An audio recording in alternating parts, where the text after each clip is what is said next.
5 कर्मेंद्री, 5 ज्ञानेंद्री और 1 मन, ये 11 इंद्रियों से सजोया हुआ, इन 11 इंद्रियों से जुड़ा हुआ, संजोया हुआ ये मानव का शरीर है।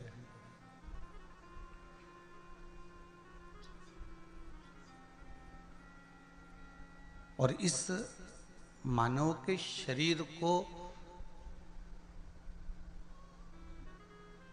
परमात्मा तक लेकर जाना, इन इंद्रियों को भगवान की भक्ति में डुबो देना, एक शरीर को पाने के बाद कुछ अच्छा कर्म कर देना, यही शिव महापुराण की कथा वर्णन करती है।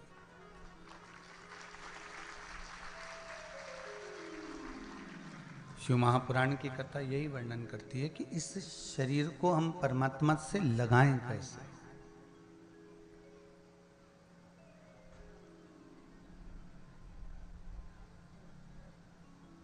इस शरीर को हम भगवान तक लेकर कैसे जाएं।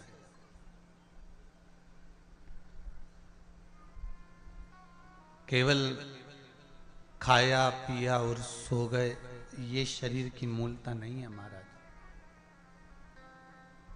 शरीर की मूलता इसको नहीं कहेगी केवल खाया पिया और आप सो गए, इसमें शरीर की मूलता नहीं है।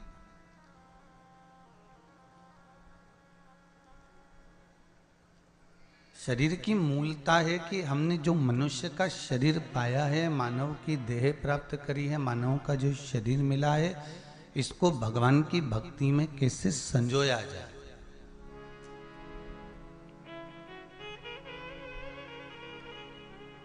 एक फूल अगर खिलता है ना, तो आप अपने बगीचे में उस फूल को देखकर विचार कर लेते हो कि इसको मुझे जूड़े में सजाना है कि परमात्मा को चढ़ाना है।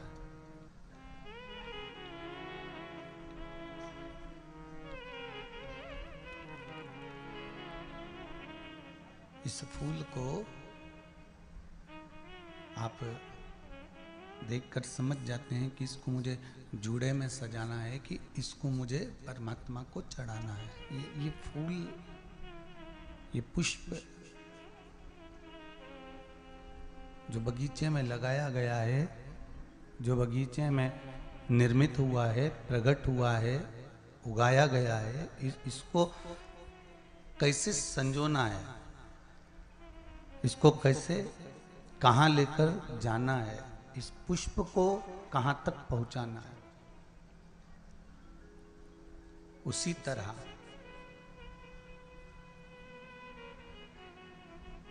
जैसे पुष्प के लिए विचार करा जाता है कि ये पुष्प मुझे जूड़े में लगाना है कि भगवान को चढ़ाना है, कहाँ समर्पित करना है, इसको मुझे कहाँ तक पहुँचाना है इस पुष्प को, उसी तरह यहाँ शिव महापुराण की कथा भी कहती है कि परमात्मा ने अपने बगीचे में, इस संसार सागर में हमारा जो जन्म कराया है, हमें जो जन्म दिया है, हम भी उसके बगीचे के एक पुष्प हैं। हम भी उसकी बगीचे के पुष्प हैं और उस बगीचे के पुष्प को परमात्मा भगवान की भक्ति में रमाना चाहता है या संसार सागर में इसको उलझाना चाहता है, ये परमात्मा निश्चित कर कर भेजता है। पर कुछ प्रयास आपका, कुछ प्रयास हमारा होना चाहिए।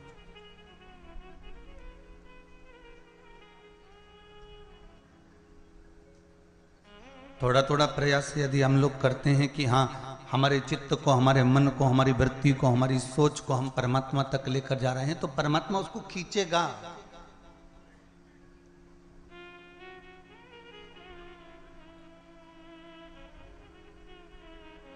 और यदि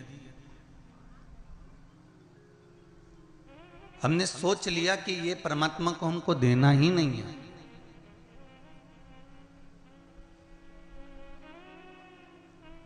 हमें परमात्मा तक लेकर जाना ही नहीं है, तो फिर परमात्मा भी सोचता है कि मैंने जिस पुष्प का निर्माण जिस चीज के लिए करा था, वो पुष्प वहां तक पहुंच ही नहीं रहा। भगवान राम के मंदिर पर जाएंगे क्या राम जी का रोज जल चढ़ाने को आपको मिलता है? जम के बोलते जाओ जरा। राम मंदिर में रोज जल चढ़ाते हो? नहीं। कृष्ण मंदिर में रोज जाकर जल चढ़ाते हो? नहीं।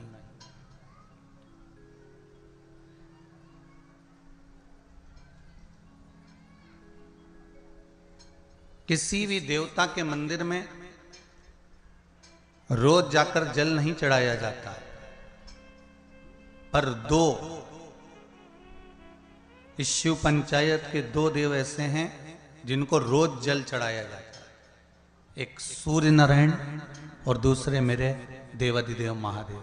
दोनों पर जल रोज चढ़ता है प्रतिदिन।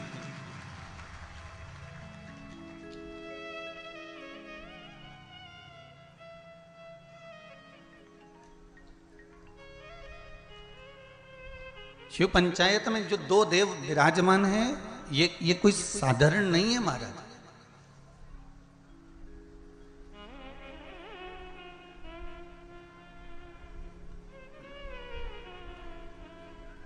इन दोनों देवताओं पर जल जो चढ़ाने का क्रम है,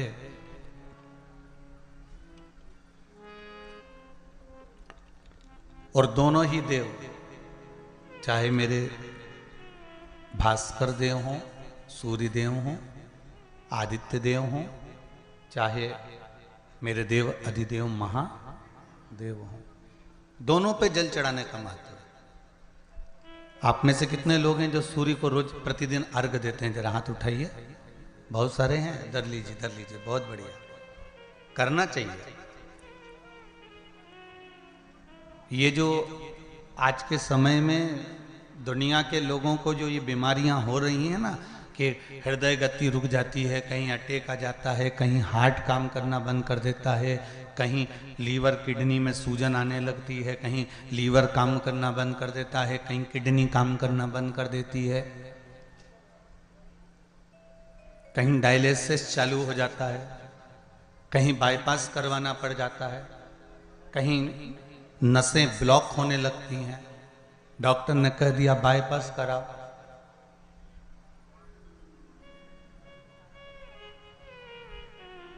सारी बीमारियों को, सारे रोगों को समाप्त करने का यदि कोई तरीका है, कोई उपासना है, कोई नियम, कोई धर्म, कोई अनुकूल, कोई भगवत सेवा है, तो वो शंकर के शिव पंचायत में जो ये 5 देव विराजमान हैं, इनकी सही तरीके से अगर पूजन को समझ लिया जाए, इनके नियम को समझ लिया जाए, तो ऐसी कोई बीमारी नहीं जिसका इलाज नहीं है। महाराज, अगर समस्या है तो समस्या कितनी भी बड़ी से बड़ी हो, कितनी बड़ी से बड़ी हो, अगर समस्या बड़ी है तो समस्या का हल भी निश्चित है।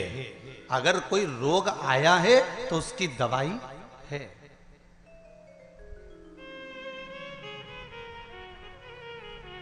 कोई दुख, कोई तकलीफ, कोई कष्ट आया है, कोई रोग आया है, कोई बीमारी आई है, कोई दुख आया है, तो उसका हल है, उसका हल निकले।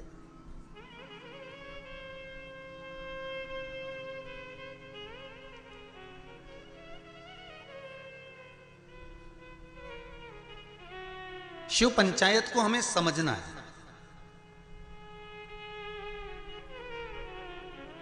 और छत्तीसगढ़ की इस पावन धरा से कथा सुन रहे हो, मां बमलेश्वरी के पास में बैठकर। हम भी सोचे कि आखिर ये कथा शिव पंचायत मां बमलेश्वरी के पास क्यों हो रही है? क्योंकि पंचायत में, शंकर की पंचायत में 5 देव हैं। पहला विष्णु, दूसरा सूर्य, तीसरा गणेश, चौथी है मां दुर्गा और 5वें नंबर पर है शंकर। ये 5 देव मिलकर शिव पंचायत बनती है। तो हमने विचार करा कि आखिर ये मां बमलेश्वरी के पास में कथा क्यों हो रही है, डोंगरगढ़ के पास में ये कथा क्यों हो रही है, डोंगरगढ़ बमलेश्वरी से 25 किलोमीटर दूरी पर ये कथा क्यों हो रही है। तो समझ में ये आया कि मां बमलेश्वरी दुर्गा भवानी इस कथा को इसलिए करवा रही है क्योंकि शिव पंचायत में 5 देवताओं में आद्य शक्ति बमलेश्वरी ही मूल रूप से विराजमान। श्री शिवाय नमस्तुभ्यम शिव आराधना में अगर हमारा चित्त लगा हुआ है, ये जितनी जितनी बीमारियां हैं,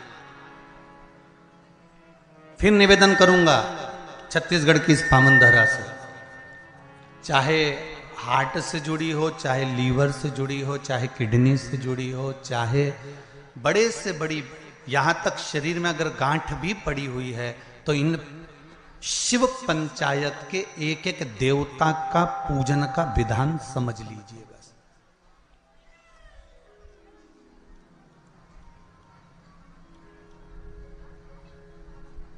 एक एक देवता का हमें विधान समझना। शिव परिवार का मंदिर आपके गांव में भी होगा, है शिवलिंग, गणेश जी, कार्तिकेय, पार्वती जी, नंदीश्वर, ये सब अपने गांव में भी रहता, अपने गांव में भी है, ठीक है।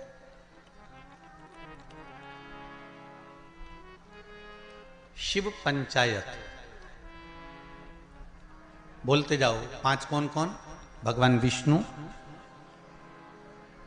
गणेश जी, दुर्गा भवानी, सूर्य नारायण भगवान और भगवान शंकर, ये 5, ये शिव पंचायत के देव हैं।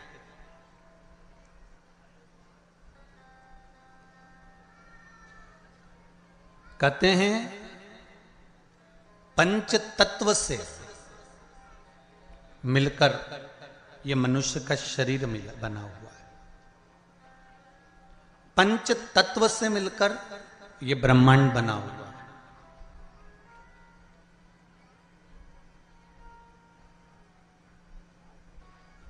पंच तत्व से मिलकर ही शरीर है और पंच तत्व से मिलकर ही ब्रह्मांड। 5 देव, जब हमारा शरीर छूट जाता है, आत्मा चली जाती है, शरीर जब पड़ा रहता है, तब इसको अग्नि में दिया जाता है।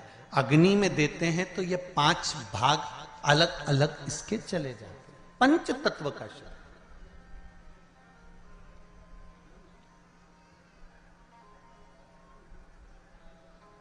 ब्रह्मांड में सबसे ज्यादा क्या चीज है? पृथ्वी की पानी। अगर आप नेट पर सर्च करेंगे, निकालेंगे, करेंगे, कहीं सुना होगा तो सबसे ज्यादा है जल। शरीर में भी सबसे ज्यादा क्या है? अरे जम के तो बोलो, जल। सबसे ज्यादा जल। पंच तत्व के 5 देव शिव पंचायत में है। पहले नंबर पर है गणेश, जो जल के देव हैं। काय के देव हैं? जल के। शरीर में भी अगर जल है तो उसके देव श्री गणेश जी महाराज हैं, और मृत्यु लोक में भी अगर जल है तो उसके देव श्री गणेश जी महाराज।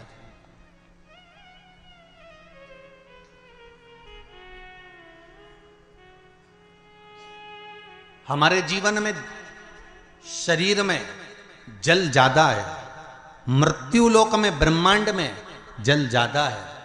इसलिए सर्वप्रथम किसको बनाया गया? श्री गणेश जी महाराज को। क्यों? क्योंकि ये जल के देव हैं। जिसकी संख्या ज्यादा हो, शरीर में पंच तत्वों में जल की मात्रा ज्यादा है, इसलिए गणेश को प्रधान बनाया गया। फिर एक निवेदन करूंगा आप लोगों, आप अगर शंकर जी के मंदिर में एक लोटा पानी चढ़ा रहे हो ना, तो ये विचार मत करना कि हमने केवल शंकर जी को चढ़ाया। शंकर भगवान की जहां कटी होती है, अर्थात जो नीचे की पीठ होती है, जिसपे शिवलिंग रखा होता है, वो पीठ है माँ दुर्गा भवानी, माँ आदिशक्ति, माँ जगदम्बा, माँ दुर्गा, माँ देवी। और शिवलिंग जो रखा हुआ है वो शंकर का स्वरूप है। ऊपर से जो जलाधारी में से जल गिर रहा है, एक एक बूंद, वो जया, विषहरा, शामरी वारी, दौतली, देव, शिव जी की 5 बेटियां। जो शिवलिंग के सामने एक मोटी सी बीच में लाइन होती है, वो शंकर जी की छोटी लड़की अशोक सुंदरी है। और जो दोनों साइड में भाग नजर आता है, ये गणेश जी और कार्तिकेय जी महाराज। गणेश और कार्तिकेय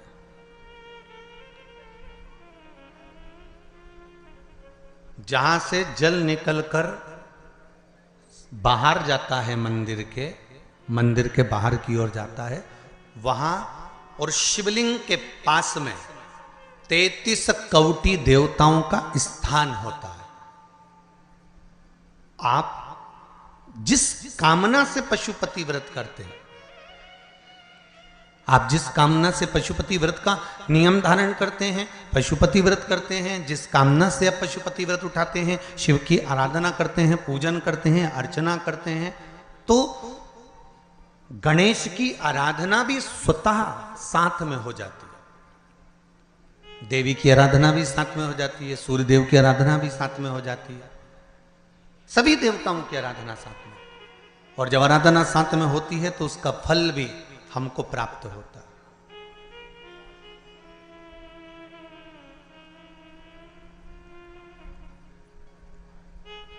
उसका फल भी हमको मिलता है। जैसे शिव पंचायत का पूजन कर कर एक कलश में जल भरकर पुष्य नक्षत्र में, और वो भी गुरु पुष्य में, ब्रह्म मुहूर्त में कलश में जल भरकर 5 बेलपत्री शिव, गणेश, दुर्गा, सूर्य नारायण और विष्णु भगवान, इन 5 के नाम से जब हम कलश के अंदर डाल देते हैं, और डालने के बाद में गुरु पुष्य के ब्रह्म मुहूर्त में सुबह 4 बजे के करीब में हम जहां हमारा मन पड़े वहां पर अगर बोर लगवा देते हैं तो पानी तो निकलना ही होता है। ऐसा हो ही नहीं सकता कि जल ना निकले, जल निकलेगा ही।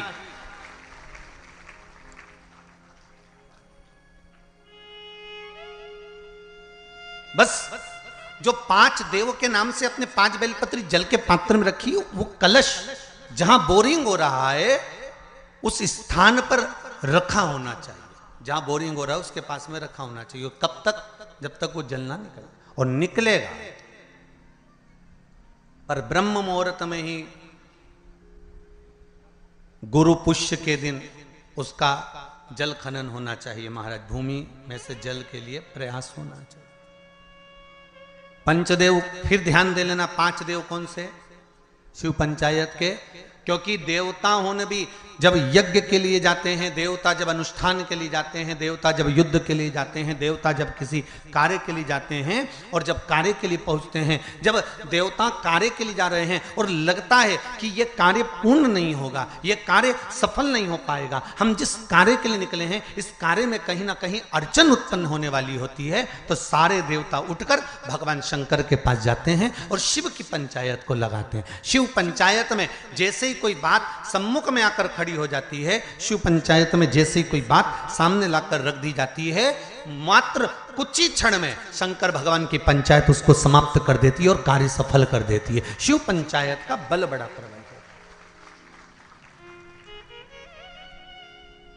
अब एक बात और ध्यान दीजिए। कई लोगों के मन में आता है, गुरुजी शिव परिवार के मंदिर जाता होते हैं तो शिव पंचायत के मंदिर क्यों नहीं बनते? इंदौर में एक मंदिर है, छत्तीसगढ़ में भी एक मंदिर है, उसकी सूचना भी मैं कल उसमें देखेंगे अपने लिंग पुराण के अंतर्गत, तो उसमें निकल जाएगा। उज्जैन में भी एक मंदिर। तो शिव पंचायत के मंदिर क्यों नहीं बनते गुरुदेव? प्रश्न तो खड़े होते हैं। शिव की उत्पत्ति या अंत है ही नहीं, आज जन्मा है शंकर। सारे वेद पुराण शास्त्र जो तुमको पढ़ना है पढ़ लो, जो तुमको उठाना है उठा लो, सबके जन्म का प्रसंग मिलेगा, शिव के जन्म का नहीं। हां, विष्णु पुराण में शिव के जन्म का एक प्रसंग छोटा सा ब्रह्मा जी के द्वारा प्रकट होने का लिखा है।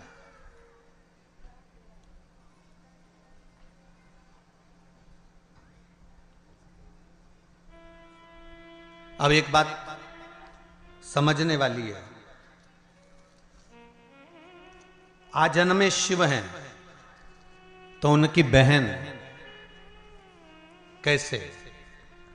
तो शिव महापुराण कहती है, स्कंद पुराण का काशी खंड और उज्जैनी खंड आप अगर ध्यान देंगे तो उसमें मिलेगा आपको, श्रवण करेंगे आप या उसको पढ़ेंगे उज्जैनी खंड के अंतर्गत, काशी खंड के अंतर्गत, स्कंद पुराण में, तो उसमें एक बात बड़ी सुंदर लिखी है स्कंद पुराण में।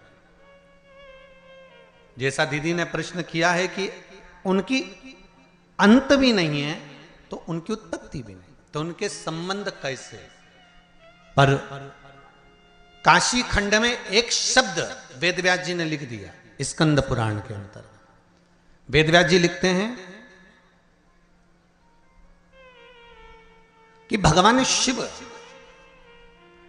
जितनी लीलाओं को करते हैं ये संपूर्ण ब्रह्मांड के कल्याण के लिए करते हैं। खुद के लिए शिव जी ने कोई लीला नहीं करी महाराज, भगवान शंकर ने खुद के लिए कोई लीला नहीं करी। मेरे राघव जी ने जो लीला करी अपने पिता के वचन को निभाने के लिए करी। मेरे भगवान कृष्ण ने जी लीला करी वो अपने माता पिता के अनुकूल करी है।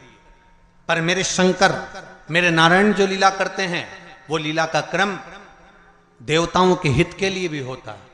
पर मेरे भगवान देवादिदेव महादेव जितनी लीला को करे हैं, मेरे शंकर भगवान ने जो जो धारण करा, जो जो लीला करी, चाहे माता सती को भस्म करवाया हो, चाहे पार्वती के साथ में मंगल विवाह हुआ हो, चाहे गणेश जी महाराज का प्रागट्य हुआ हो, चाहे कार्तिकेय बाबा का प्रागट्य हुआ हो, चाहे जया विषहरा शामली बारी दौतली या अशोक सुंदरी का प्रागट्य हुआ हो, चाहे शिव की जितनी लीलाओं का क्रम आता है, ये शंकर भगवान ने स्वयं के लिए नहीं, शंकर भगवान ने संपूर्ण जनमानस के कल्याण के लिए अर्थात जनमानस को प्रेरणा देने के लिए करी।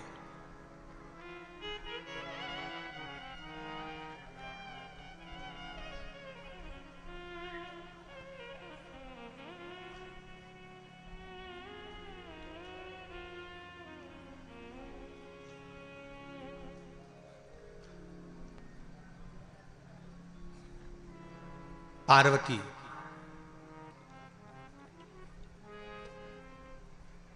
नर्मदा, मां गंगा, क्षिप्रा, सरयू, मंदाकिनी, गोदावरी, कृष्णा, भारत की भूमि की जितनी पवित्र नदियां हैं,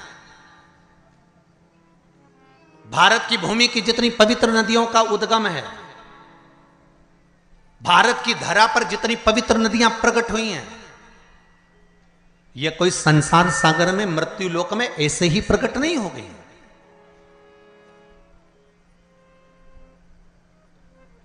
देव अधिदेव महादेव के पास में बारंबार सारी नदियों के लिए प्रागट्य के लिए निवेदन किया गया, पंचायत में यह सिद्ध किया गया, तब जाकर इन नदियों को प्रकट किया गया।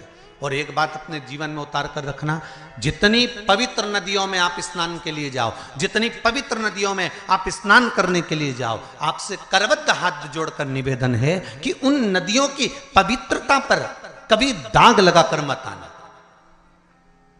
परंतु आप और हमने सारी पवित्र नदियों को गंदा कर कर रखा, सारी पवित्र नदियां।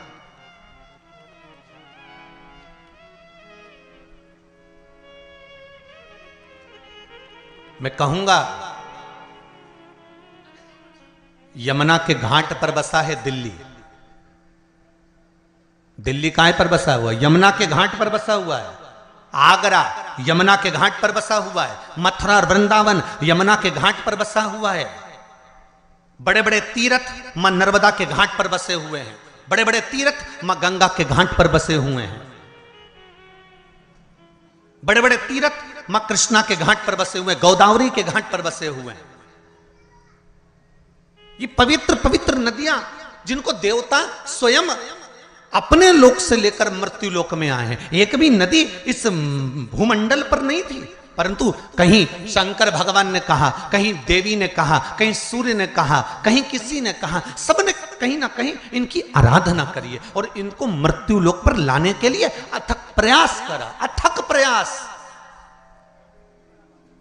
अगर आप शिव पंचायत की कथा को सुन रहे हो तो अपने जीवन में एक बात उतार कर रखना कि शिव पंचायत में एक एक नदियों के उद्गम की कथा का वर्णन है महाराज। और सारे देवताओं ने घोर तप कर घोर तप कर इन नदियों को पृथ्वी पर लेकर आए, भूमंडल पर लेकर आए। और नदियां जब भूमंडल पर आ गई, जरा विचार करिए, हजारों हजार वर्ष तक ऋषियों ने, संतों ने, साधुओं ने, देवताओं ने तप साधना करी, तब ये नदियां पृथ्वी पर आई। और पृथ्वी पर आने के बाद ये नदियां इतनी पवित्र रही। और आज उन संतों लोग तो इन नदियों को लेकर आ गए और हम क्या कर रहे हैं, इन नदियों को ओझल करते जा रहे हैं, इन नदियों को छुपाते जा रहे हैं, इन नदियों पे मकान बनाते जा रहे हैं, कहीं गंदा पानी, कहीं नालों का पानी, कहीं गंदगी सब इन पवित्र नदियों में भेजते जा रहे हैं। और विचार कर रहे हैं कि यमुना मैया हमें तार देगी, विचार कर रहे हैं गंगा मैया हमें तार देगी, विचार कर रहे हैं नर्मदा मैया हमें तार देगी, क्षिप्रा मैया तार देगी। तो कैसे तारेगी? पवित्र नदियां,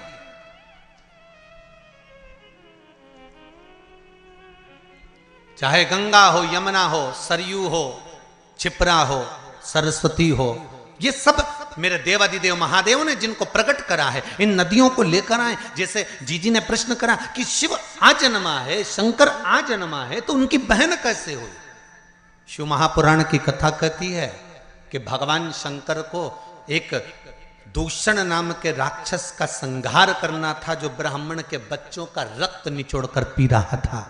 तो शिव लीला करने के लिए एक नदी को प्रकट करना चाहते हैं।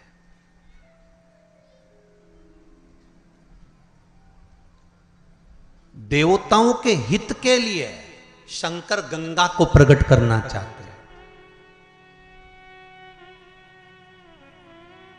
वेद व्यास जी के ज्ञान की वृद्धि करने के लिए शंकर भगवान सरस्वती को प्रकट करना चाहते हैं।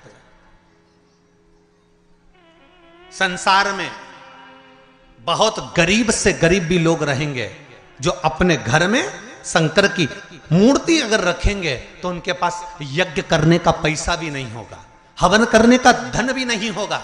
इसलिए शंकर भगवान नर्मदा जी को प्रकट कर दिया। कौन सी नदी प्रकट करी? नर्मदा।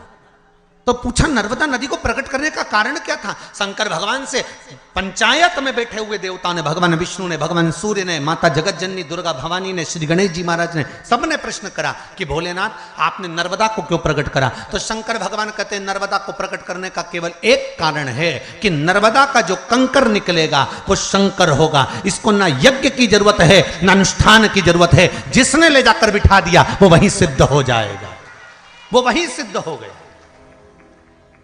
उसको प्राण प्रतिष्ठा की भी जरूरत नहीं है, वो तो जहां रखा वह सिद्ध है।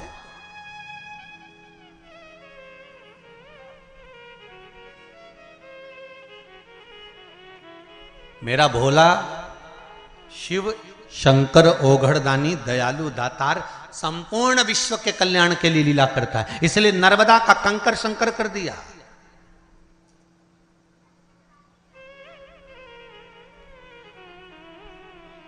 और शिव कृपा, शिव दया, शिव करुणा किसको कहते हैं?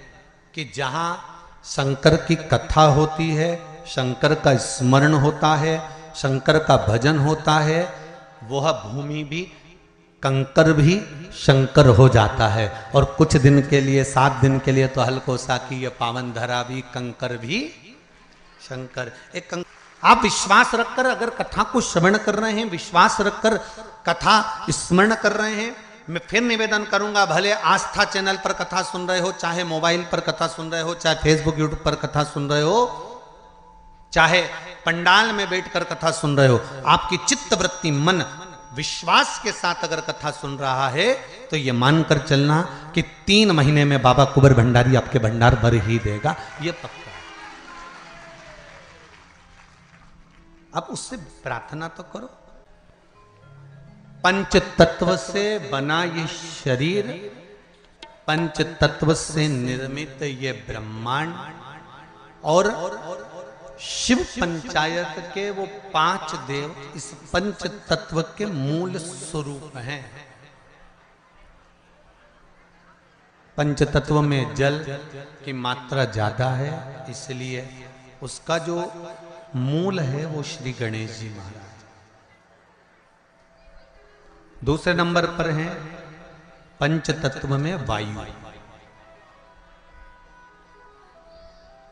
और वायु के अगर कोई देव मूल रूप से माने गए हैं तो वो भगवान विष्णु है। शरीर में वायु का एक मूल स्थान होता है।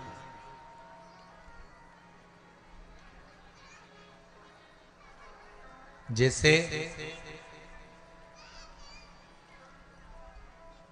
कई लोग कहते हैं गुरुजी आप कहते हो कि कथा सुनना चाहिए, कथा पंडाल में जाना चाहिए या कथा श्रवण करना चाहिए, चाहे चैनल पर सुनो चाहे कहीं पर भी सुनो, पर कथा सुनो।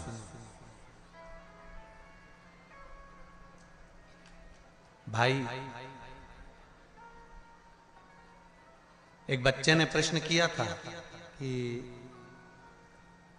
आप कहते हो कि भगवान सब जगह पर है, तो फिर हमारी मम्मी तुम्हारी कथा में क्यों जाती है? जब भगवान सब जगह पर है तो हमारी मम्मी को कथा में जाने की जरूरत क्या है? हमने भी वही कहना चाहते हैं। हवा सब दूर है, बोलो सही है कि गलत है? बोलते जाओ जरा जम के, सही है। हवा सब जगह पर, और गाड़ी के पहिया पंचर हो गया हो, उसकी हवा निकल गई हो, और तुम किसी से जाकर कहो कि तुम पहुंच गए छुरिया में और वहां जाकर तुमने कहा कि साहब हमारी गाड़ी के पहिए की हवा निकल गई है, और कोई तुमसे कहे हवा तो सभी जगह पर है, हवा की कोई कमी नहीं। अभी हम छुरिया तो नहीं गए, पर जाएंगे जरूर एक बार। नाम इतना जोरदार है तो घूमने में क्या दिक्कत है? तो कोई तुमसे कहे कि सब हवा निकल गई है पहिए की, और हवा तो वो कोई तुमसे कहे ज्ञान की बात है, हवा तो सभी जगह है। तो सब जगह है तो पहिए की हवा सभी जगह है, सभी जगह। ठीक। अब तुमने सोचा ये तो पागल है, इसके क्या मुंह लगना। फिर किसी के पास गए, वहां जाकर तुमने कहा भैया हवा हमारी गाड़ी के पहिए की हवा निकल गई, तो वो तुमसे कि हवा तो अच्छे अच्छे की निकल जाती है।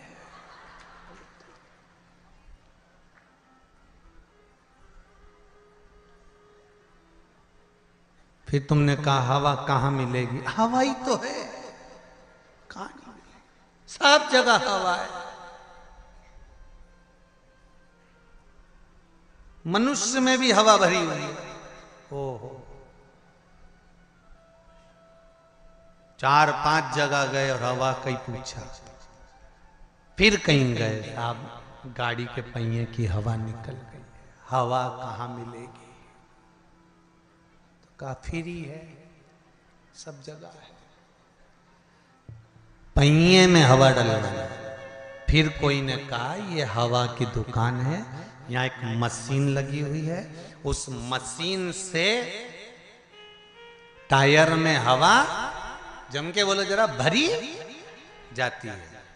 बिना मशीन के टायर में हवा भरा जाएगी क्या? बोलते जाओ जरा दमदारी से। नहीं, उसी तरह मेरा उस बच्चे से निवेदन है जिसने कहा था कि जब भगवान सब जगह पर है तो हमारी मम्मी तुम्हारी कथा में क्यों जाती है, तो उस बच्चे को समझाना चाहूंगा हवा सब जगह पर है, भगवान कण कण में बैठा हुआ है, और मशीन तो यही लगी हुई है जो भर देती है।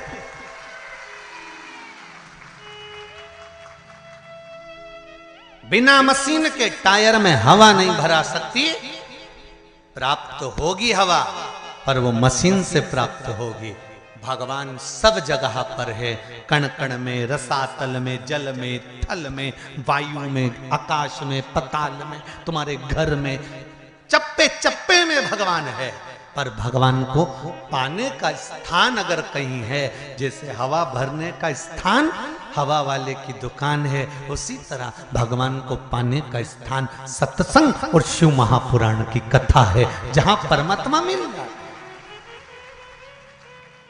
क्यों जाते हैं मंदिर, क्यों जाते हैं भगवान के दरवाजे पर?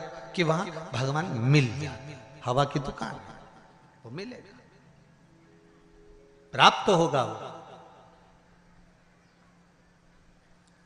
भगवान विष्णु को वायु कहा है, वायुदेव कहा। महाराज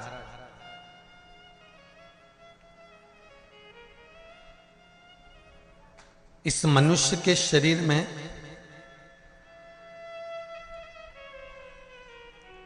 वायु का अपना एक तत्व का, पंच तत्वों में से एक तत्व है वायु, जो शरीर के अंदर है।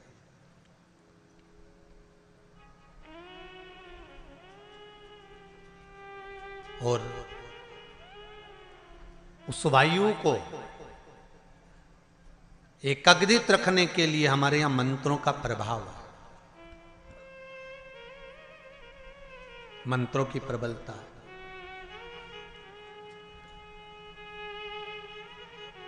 तीसरे नंबर पर है शिव, पृथ्वी का स्वरूप, पृथ्वी के देव है। पृथ्वी का देव 33 कोटि देवताओं में किसी को नहीं कहा गया, पृथ्वी का देव केवल एक को कहा गया है, वो देव अधिदेव महादेव है। क्योंकि ये पृथ्वी के देव हैं। मृत्यु लोक का अगर आधिपत्य किसी के पास है तो शिव के पास। अब एक बात सावधानी से सुनिएगा, शायद शिव महापुराण के माध्यम से अभी तक ये बात सामने नहीं आई, पर शिव पंचायत कथा में आ रही है। जितने आस्था चैनल पर कथा सुन रहे हो, जितने फेसबुक और यूट्यूब पर सुन रहे हो, और जितने इस छत्तीसगढ़ की पावन धरा पर बैठकर सुन रहे हो, बहुत सावधानी से सुनना। एक प्रश्न हमारे भीतर खड़ा होता है, जब हम सूर्य नारायण भगवान को अर्घ देते हैं, जल चढ़ाते हैं, तो वो जल पृथ्वी पर जब गिरता है तो उसके छींटे हमारे शरीर पर लगते हैं। क्या वो ठीक है? क्या वो श्रेष्ठ है? तो शिव महापुराण की कथा कहती है, जब हम सूर्य को अर्घ देते हैं, सूर्य को जल चढ़ाते हैं, वो पानी जब पृथ्वी पर गिरता है, उसके छींटे हमारे शरीर पर लगते हैं, तो वो श्रेष्ठता का भाव निर्मित करते हैं। वो गलत नहीं हो सकता। कारण अब वो भी समझ लीजिए।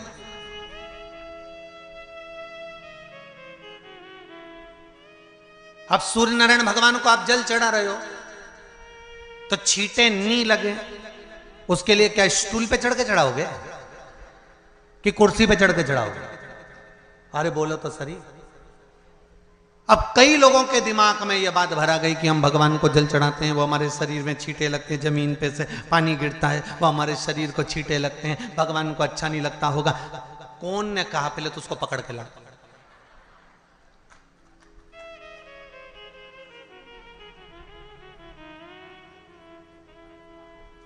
क्योंकि मेरे राम जी महाराज, मेरे भगवान कृष्ण,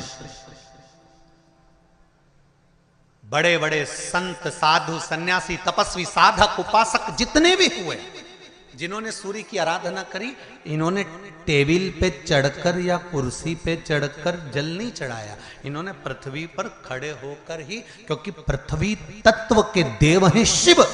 जब हम मृत्यु लोक पर खड़े होकर, पृथ्वी पर खड़े होकर भगवान शंकर का भाग पृथ्वी तत्व को धारण कर कर जल को हाथ में लेकर जब समर्पित करते हैं, और जो जल नीचे गिरता है वो शरीर पर अगर लगता है तो हमको उसका आशीर्वाद ही प्राप्त होता है, दोष नहीं लगता। पर लोगों ने इसको विपरीत कर दिया। कि कौन ने विपरीत करा? कई लोगों ने इसको विपरीत कर दिया।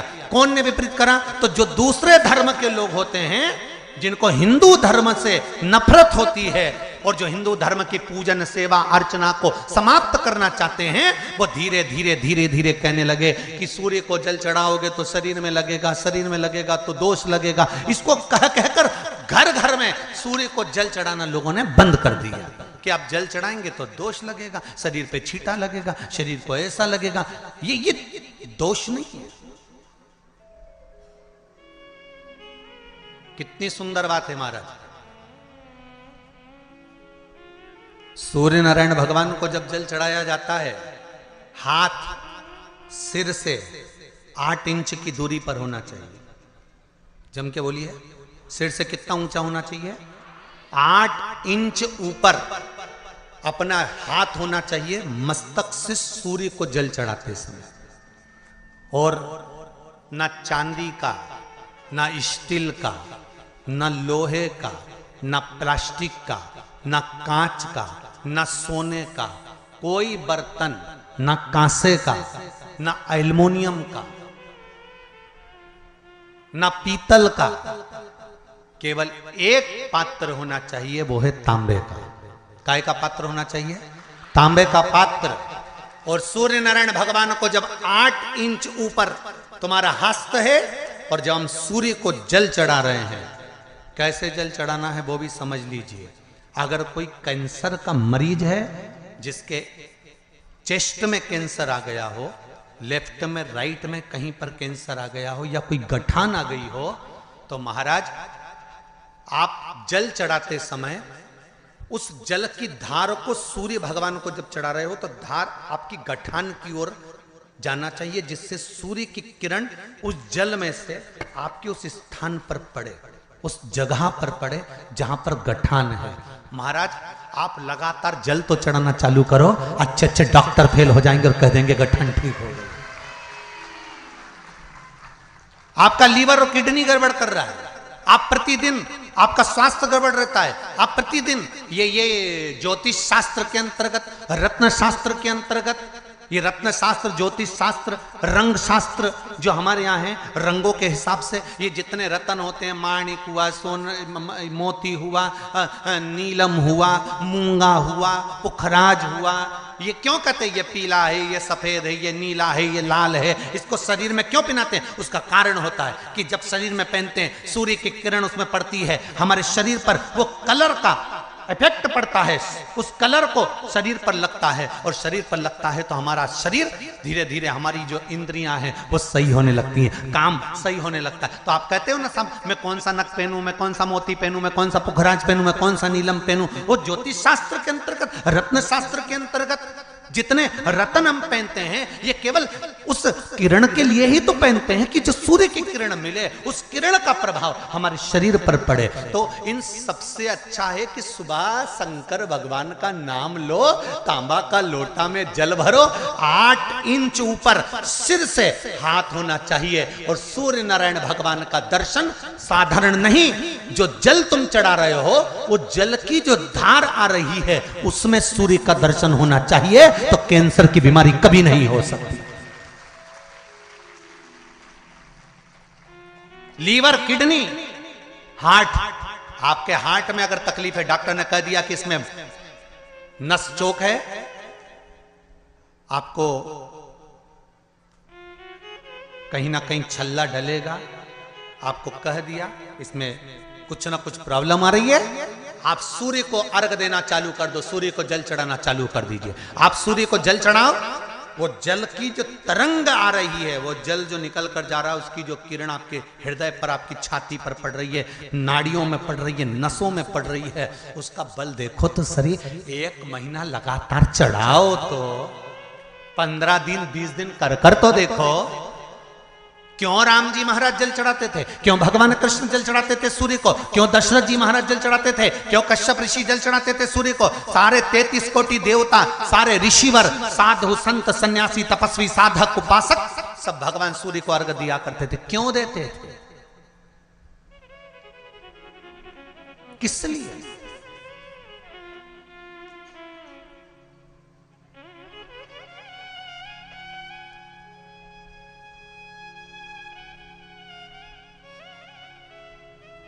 सूर्य नारायण भगवान को जल चढ़ाते समय आपके पंजों की एड़ी ऊंची नहीं होना चाहिए, ध्यान दीजिएगा महाराज। आपका पंजा पांव का पूरा की पूरा जमा होना चाहिए भूमि पर। हाथ कितने इंच ऊपर? 8 इंच ऊपर होना चाहिए। जल जो गिरे, सूर्य की किरण, सूर्य का दर्शन उस जल की रोशनी में करना चाहिए। क्या होगा उससे? जिस बच्चे को आंख में चश्मा लगा हो, मोटे से मोटा चश्मा लगा हो, छूट नहीं रहा हो, तो थोड़े दिन उसको सूर्य का अर्घ चढ़वाना चालू कर दो और जल में से सूर्य का दर्शन कराना चालू कर दो। सूर्य का दर्शन जल में से 2 महीना 2.5 महीना बहुत है, आंख की रोशनी बढ़ जाएगी, चश्मा हट जाएगा। आप कर देखिए। अब एक प्रश्न और खड़ा होता है सूर्य को अर्घ देने का। गुरुजी, पंचदेव पंचायत में सूर्य नारायण भगवान शंकर की पंचायत में हैं। सूर्य नारायण को हम फ्लैट में रहते हैं, हम फ्लैट के अंदर रहते हैं, तो हम फ्लैट में रहते हैं, हमारे यहाँ अगर छज्जा नहीं है, हमारे यहाँ जगह नहीं है, तो हम सूर्य को अर्घ कैसे दें? तो महाराज खिड़की तो होगी, अगर घर में फ्लैट में पानी ढुलेगा और आप लोग नहीं समेट सकते तो एक बाल्टी रख लो, एक पात्र रख लो, पर सूर्य नारायण भगवान को अर्घ देकर रोशनी शरीर पर पड़ना चाहिए। जिंदगी में कभी कोई बड़ी बीमारी नहीं आ सकती। कितने लोग देते हैं सूर्य को अर्घ? जरा हाथ उठाओ। बहुत बढ़िया, बहुत जोरदार। पुरुष लोग भी देते हैं ना, चाहे बच्चे से बच्चा, बच्चों के हाथ में भी 1 लोटा पानी पकड़ाओ। घर में छोटे बच्चे हो ना, उनको तांबे का लोटा दो, पानी दो, जा बाहर खड़े हो जा, 1 लोटा पानी चढ़ा के आ। पहले दिन आप स्वयं बच्चे के साथ बाहर खड़ी हो, ओटले पर, घर के बाहर खड़ी हो, छत पे खड़ी हो या घर के बाहर खड़ी हो, और बच्चे से कह लो चढ़ाओ बेटा, देखो ऐसा हाथ 8 इंच ऊपर करिए, तांबे का लोटा लेकर पानी धीरे धीरे डोलना है। जैसे वो स्लो मोशन के सीन नहीं होते नाटक में, ये एकदम धीरे धीरे धीरे, बस नहीं तो मालूम पड़े छोरा छोरी एक साथ उंडेल के अंदर नहीं। जल चढ़ाते समय उस पानी में से सूर्य की किरण पड़ना चाहिए, सूर्य की किरण। एक बात और कहना चाहूंगा, अगर आप लोग स्वीकार करेंगे तो, अगर कहीं आपको लगता हो कि बच्चा पढ़ने में कमजोर है, विद्या में कमजोर है, रिजल्ट अच्छा नहीं आ रहा, पढ़ने में कमजोर है, वो पढ़े, अपनी जगह पढ़े, वो कार्य करे, अपनी जगह करे, मेहनत करे, अपनी जगह करे। बच्चों को कह दो कि कुछ समय के लिए सूर्य को अर्घ देना चालू कर। सूर्य की किरण जहां पर ब्राह्मण या हिंदू धर्म का व्यक्ति मस्तक पर तिलक लगाता है, भुकुटियों के बीच में उस सूर्य की किरण इस भुकुटी के बीच पड़ना चाहिए, परंतु पानी कम से कम ना करते हुए स्लो मोशन में धीरे धीरे गिरना चाहिए, एकदम धीरे धीरे। तो यहां एक रेखा सूर्य की किरण से पड़ती है। चंद्रदेव का लड़का था, चंद्रदेव का लड़का था वर्चा। क्या नाम था? जम के बोलिए जरा। वर्चा। सुंदर प्रसंग है शिव पंचायत, शिव महापुराण का। जब संसार के हित के लिए, संपूर्ण विश्व कल्याण के लिए ब्रह्मा जी ने 33 कोटि देवताओं को बुलाया, और बुलाकर ब्रह्मदेव ने कहा कि हे देवताओं, मृत्यु लोक में, द्वापर में भगवान कृष्ण, भगवान विष्णु कृष्ण के रूप में अवतरित होने जा रहे हैं। सारे देवता अपने अपने पुत्रों के साथ में, अपनी अपनी पुत्रियों के साथ में, पुत्र वधुओं के साथ में, धर्म पत्नियों के साथ में, 33 कोटि देवता द्वापर में रूप रख रख कर, आप भी जन्म लो, आप भी प्रकट हो, क्योंकि भगवान कृष्ण। सारे देवता जाने लगे, पर चंद्रदेव ने मना कर दिया। चंद्रदेव बोले कि मैं तो चले जाऊंगा, मना नहीं है, अगर आप कहते हो तो मैं चले जाऊंगा, मैं जाकर रूप रख लूंगा और भगवान कृष्ण की सेवा में लग जाऊंगा, पर मेरा बेटा वर्चा, चंद्रदेव कहते मेरा पुत्र वर्चा नीचे नहीं जाएगा,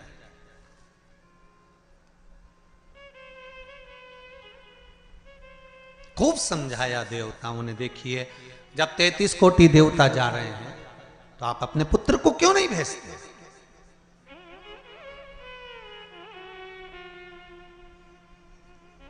शिव महापुराण की कथा एक बड़ा सुंदर बात कह रही है, अच्छी लगे तो रख लेना, नहीं लगे तो जाते जाते कहीं कोई कुंड या तालाब मिले तो उसमें पटक देना। बात तो कहेंगे व्यासपीठ से, अच्छी लगे तो रखो।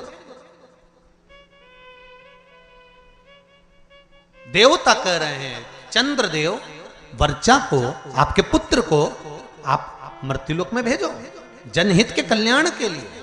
जब राष्ट्र हित की बात आए, जनहित की बात आए, धर्म की बात आए, सनातनियों की बात आए, देव और धर्म की बात आए, तो हर माता पिता को चाहिए कि अपने घर के बच्चों को सबसे पहली सीख ये दी जाए कि धर्म का जब मामला हो, सनातनियों का जब मामला हो, जब राष्ट्र सेवा का मामला हो, तो सामने जाकर खड़े हो जाओ, आगे जाकर खड़े हो जाओ। यह हर एक बच्चे को सीख देना चाहिए।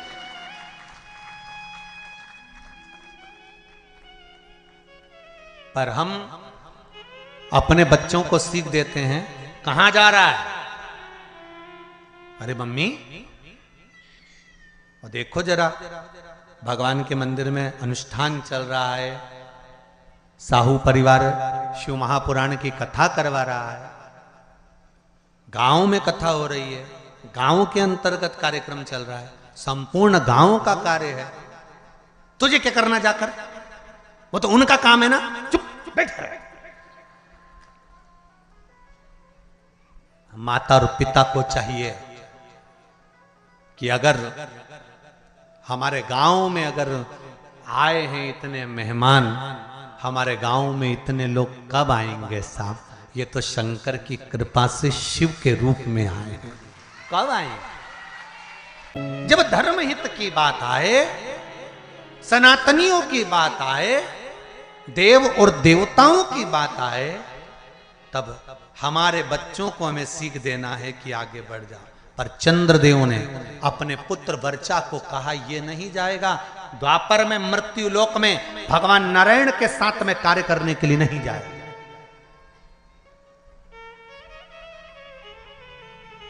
वर्चा को सूचना मिली, वर्चा को खबर मिली। कई लोगों के मन में एक प्रश्न आता है, भगवान कृष्ण पांडवों के साथ थे? बोलो तो, थे ना? भगवान कृष्ण अगर पांडवों के साथ थे, भगवान कृष्ण को मालूम था अभिमन्यु चक्रव्यूह में फंस चुका है, भगवान कृष्ण चाहते सुदर्शन उठा के अभिमन्यु को बचा सकते थे। भगवान कृष्ण चाहते तो अभिमन्यु की रक्षा कर सकते थे, भगवान कृष्ण चाहते तो अभिमन्यु को बचा सकते थे, अभिमन्यु की रक्षा कर सकते थे। जब अर्जुन, नकुल, सहदेव, भीम, युधिष्ठिर, ये पांचों की रक्षा मेरे कृष्ण ने हर घड़ी, हर पल, हर क्षण करी, तो सुभद्रा का पुत्र है अभिमन्यु।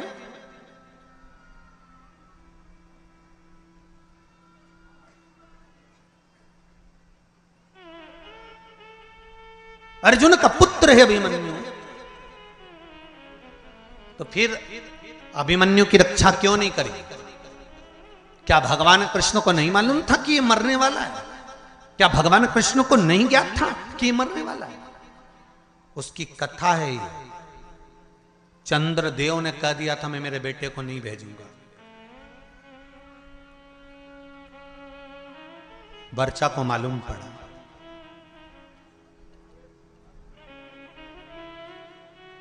और वर्चा को मालूम पड़ा कि मेरे पिता चंद्रदेव ने मना कर दिया है जनहित के कार्य के लिए, देवहित के कार्य के लिए। क्यों? क्योंकि पुत्र का मोह नहीं छूट रहा, पुत्र आसक्ति नहीं छूट रही। कई लोग आपसे पूछेंगे, पूर्व समय में अभिमन्यु कौन था जिसकी रक्षा मेरे कृष्ण ने नहीं करी? पांडवों की रक्षा करी पर अभिमन्यु की रक्षा नहीं करी। लोग आपसे प्रश्न करेंगे, आपको उत्तर देना पड़ेगा।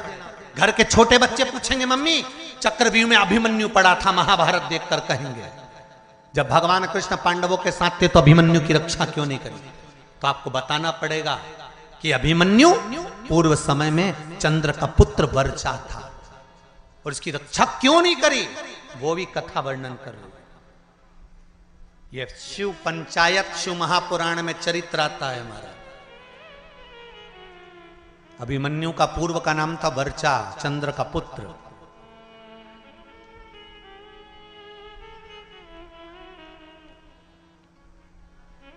क्या कमी पड़ गई थी, क्यों नहीं करी? वर्चा को मालूम पड़ा कि मेरे पिता ने मुझे मना कर दिया, मेरे पिता ने कह दिया कि मृत्युलोक में मेरा पुत्र वर्चा नहीं जाएगा, क्योंकि पुत्र आसक्ति, पुत्र मोह, पुत्र का स्नेह बड़ा प्रबल होगा। पुत्र का मोही तो था जो धृतराष्ट्र का पूरा वंश डूब गया। अगर पुत्र मोह में धृतराष्ट्र नहीं पड़ता ना तो बच जाता पूरा परिवार, पूरा परिवार बच जाता। पर माताओं और भाई जितने लोग कथा सुन रहे हैं, आपसे निवेदन है इतना पुत्र मोह मत पालना कि तुम्हारी औलाद ही तुमको नष्ट कर दे, तुम्हें बर्बाद कर दे। ऐसा पुत्र मोह मत पालना।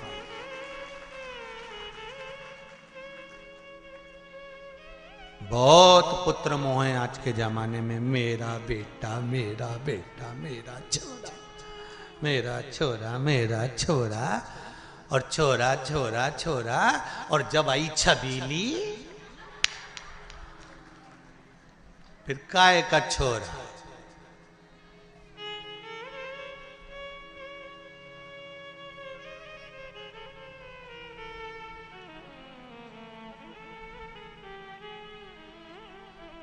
फिर तो छोरा छबीली के नेन पे चले। छबीली एक बार घूर के देख लेनी,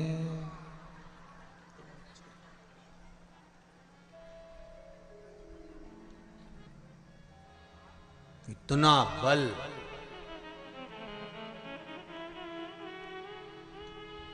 इतनी बार घर से निकलता था, कभी मम्मी से कहकर नहीं जाता था कि मैं यहाँ जा रहा हूं। जिस दिन से शादी हुई घरवाड़ी के 50,000 के जाना पड़ता है कि मैं यहाँ जा रहा हूं। अब तुम सोच लो कितना बदलाव आया ब्याह के बाद, शादी के बाद।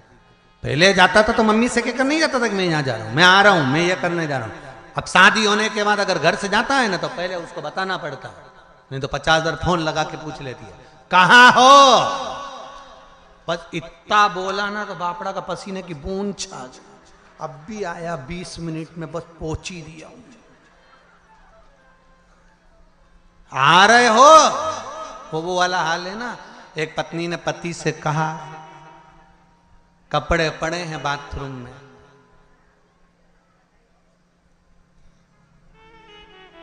धो देना, नहीं तो मैं धो दूंगी। अब समझदार पति था, समझ गया अगर कपड़े नहीं धोए तो ये अपने को, मतलब एक ही लाइन बोली उसने जगदम्बा ने, बाथरूम में कपड़े पड़े हैं धो देना, नहीं तो मैं धो दूंगी। अब उतने में समझदार पति समझ गया कि अपन को धोना जरूरी है, नहीं तो ये अपने को धो देगा। तो बेचारा नहाया बाद में, पहले वाने कपड़े ही धोया क्योंकि उसको मालूम था नहीं तो अपने धो देगी दाल। तो ये निवेदन है आप सबसे। बच्चों को वर्चा ने कहा अपने पिता चंद्र से कि आप पुत्र मोह में पड़े हो, पुत्र मोह की आसक्ति है आप।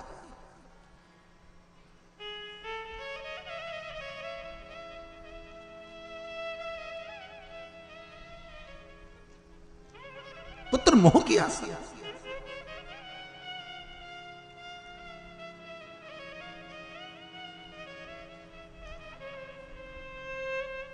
बेटा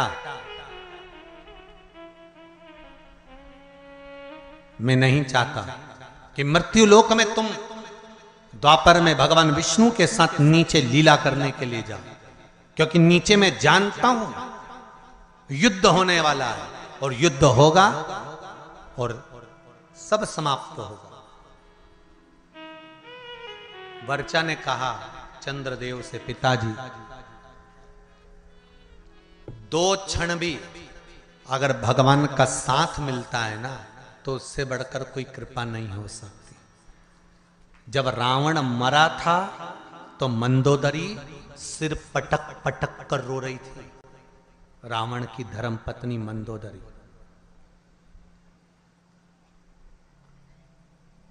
तो भगवान राम ने मंदोदरी से जाकर कहा, मंदोदरी तुम राजमाता हो, मंदोदरी तुम लंका की राजमाता हो, तुम रानी हो लंका की, पति के लिए वियोग कर रही हो, पति के लिए रो रही हो। मंदोदरी कहती है, कौन कहता है कि मैं पति के लिए रो रही हूं? मंदोदरी कहती है, क्या आप मुझे अज्ञानी समझते हो? मंदोदरी राम जी से कहती है, क्या मुझे आप अज्ञानी समझते हो? भगवान ने पूछा क्यों? मंदोदरी कहती है, यह अज्ञानता की बात है कि किसी के मरने पर रोया जाए। आया है सो जाएगा राजा रंक फकीर, एक सिंहासन चढ़ गया दूसरा गया बंद जंजीर। ये तो संसार सागर है, जो आया है उसको जाना है। कोई अच्छे से जाएगा, कोई बुरे से जाएगा, मरना तो सबको है, चाहे तुम बादाम खाओ चाहे रोटी खाओ, राख का ढेर सबका बनना। कहीं की ब्यूटी क्वीन भी होगी ना, उसके मरने के बाद राख क्वीन नहीं होगी।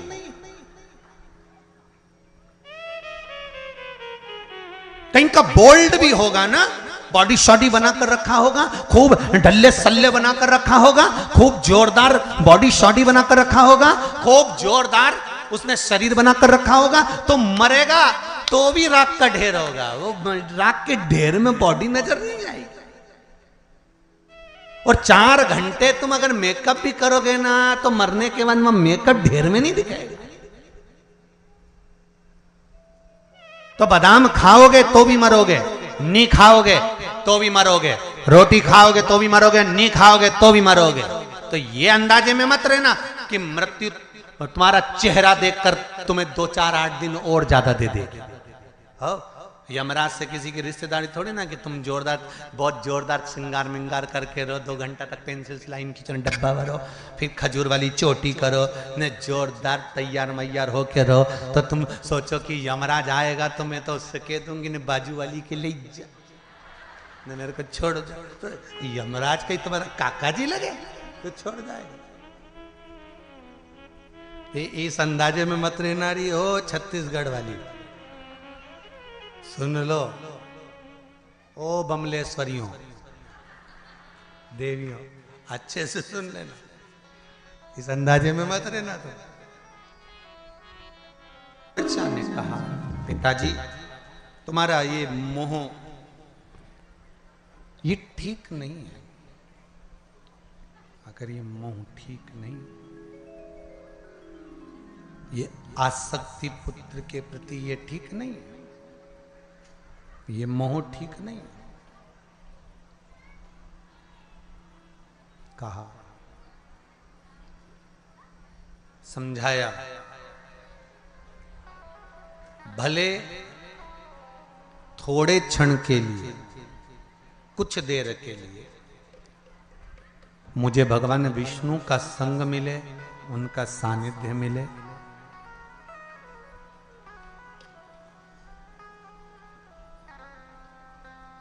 पर मिला तो सरी ने।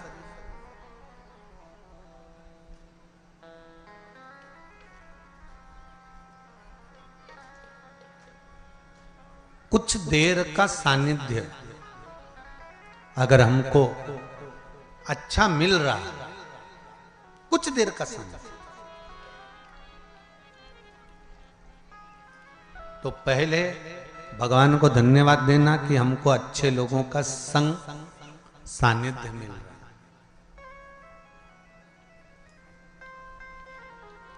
वर्चा ने कहा, चंद्रदेव के पुत्र बोले, आप चाहते हो कि मैं आपके करीब में रहूं, पर मैं चाहता हूं कि अगर मेरे नारायण भगवान विष्णु कृष्ण अवतार लेकर लेने जा रहे हैं, तो मैं 2 क्षण उनका सानिध्य प्राप्त करूं, भले 2 क्षण के लिए जाऊं, पर जाऊं।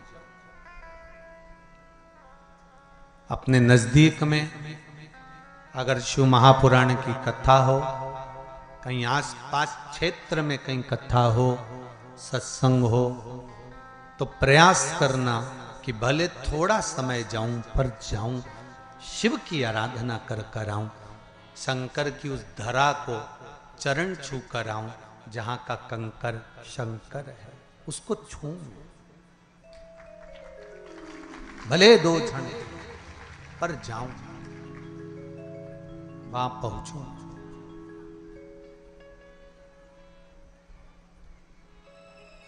अविरल भक्ति को मैं प्राप्त करूं।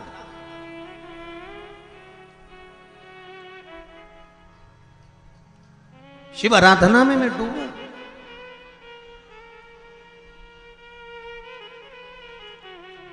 वर्चा, मुझे जाना है, पर पुत्र, मैं तुझे भेजने से पहले देवताओं से बात करूंगा। चंद्रदेव ने बुलाया भगवान ब्रह्मा को और ब्रह्मदेव से कहा, प्रभु मेरी एक बात को स्वीकार करेंगे? बोलिए क्या बात? मैं अपने पुत्र वर्चा को भेजने को तैयार हूं, पर चाहता हूं कि ज्यादा समय मेरा पुत्र मृत्यु लोक में ना रहे, तुरंत मेरे पास वापिस लौट कर आ जाए। ब्रह्मा जी ने कहा तथास्तु। जब भगवान विष्णु का कृष्ण अवतार होने वाला था, तब ब्रह्मदेव ने हाथ जोड़कर भगवान विष्णु से, कृष्ण से कहा था, हे कन्हैया कृपा करना, आप अर्जुन को, नकुल को, सहदेव को, भीम को, युधिष्ठिर को और भी जितने जितने हैं इनको बचा लेना, पर चंद्र का पुत्र वर्चा जो अभिमन्यु बनकर जन्म लेगा, इसको मत बचाना, क्योंकि इसके प्राण छूटेंगे, ये तुरंत अपने पिता के पास चले जाए। कई लोगों ने प्रश्न खड़े करे, भगवान कृष्ण सबको बचा सकते थे, तो इनको क्यों? एक प्रश्न और आता है, कई लोग प्रश्न खड़े करते हैं कि केदारनाथ जी में त्रासदी मची थी, ने इतने मर गए थे, भगवान अगर थे तो भगवान ने क्यों नहीं बचाए? तुम्हारा जब जन्म होता है, ऊपर लिखा पड़ी होती है कितने समय के लिए जाना चाहते हो, सील ठप्पे ऊपर से लगे होते हैं, नीचे नहीं। जब अभिमन्यु जन्म ले रहा है तो वर्चा स्वयं चंद्रदेव करेंगे, मेरा पुत्र मुझे शीघ्र चाहिए।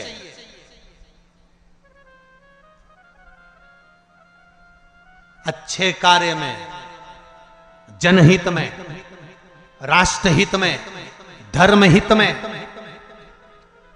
जग हित में, नेक कर्म करते हुए, अच्छा कर्म करते हुए अगर आपके प्राण चले जाएं, तो समझ लेना कि आपको भगवान ने थोड़े समय के लिए सील ठप्पे लगाकर ही भेजा था कि संसार में जाकर आपको ये अच्छा कार्य करना है, ये अच्छा करना है, आपके माध्यम से करना।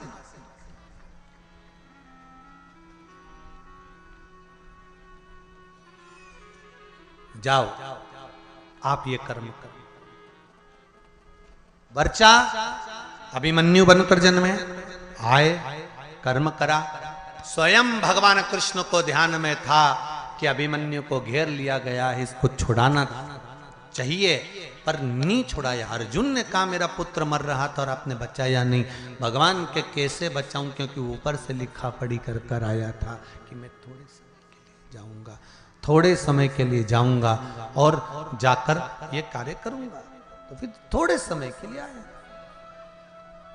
लिखा है, जो समय लिखा है वो लिखा है। महाराज, जैसे शिव महापुराण की कथा में देवराज की कथा आती है कि देवराज आया शिव के मंदिर तक गया, अंत में प्राणों को त्यागे और शिव धाम में चले गया। चंचुला देवी का प्रसंग आता है, जो बिंदुक प्रेत योनि में पड़ जाता है और चंचुला देवी शिव का स्मरण करती है। काशी में नंदन वन में घूमती घूमती प्राणों को त्याग देती है और कैलाश धाम मिल जाता है।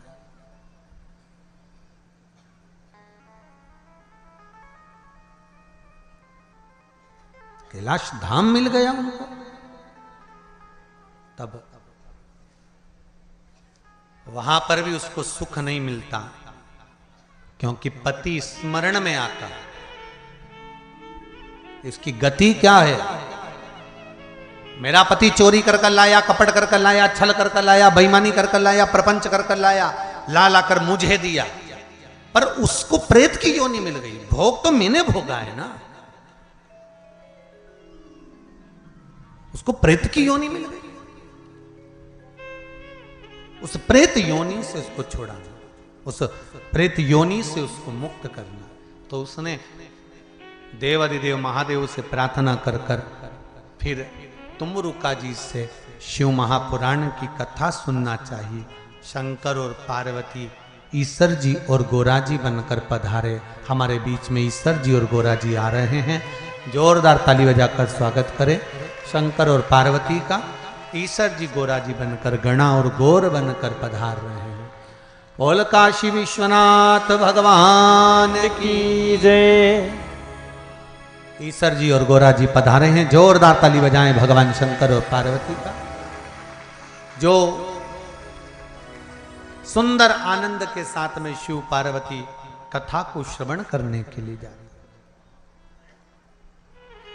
गणा और गौर बनकर कथा सुनाने वाले कोई दूसरे नहीं, कथा सुना रहे हैं श्री तुमरुका जी। एक निवेदन, तुमरुका कोई साधारण नहीं है, भगवान शंकर के प्रबल गण हैं, उपासक हैं, भक्ति में शिव की डूबने वाले, शंकर की आराधना में डूबने वाले तुमरुका जी।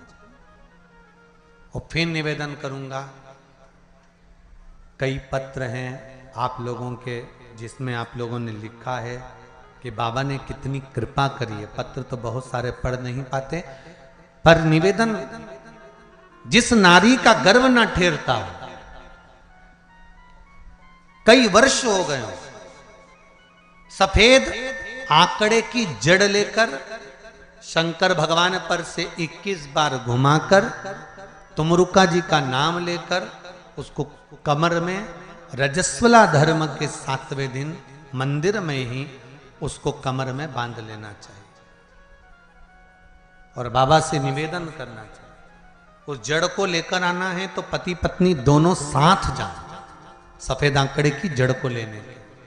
ये नहीं कि पत्नी किसी नौकर चाकर से बुलवा ले या पति खुद लेकर आ जाए या पत्नी स्वयं लेकर, दोनों को जाना चाहिए और शिव नाम का स्मरण करना चाहिए, शंकर का भजन करना चाहिए, कीर्तन करना चाहिए। उसको कमर में बांधे, शिव नाम की भक्ति में डूबे, बाबा देवाधिदेव महादेव से प्रार्थना करे।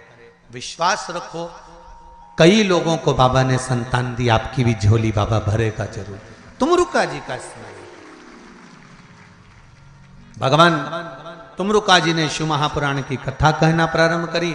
भगवान देवाधिदेव महादेव पार्वती जी के साथ में सुंदर शिव महापुराण के यजमान बनकर कथा को श्रवण करने के लिए आनंद के साथ पहुंचे हैं।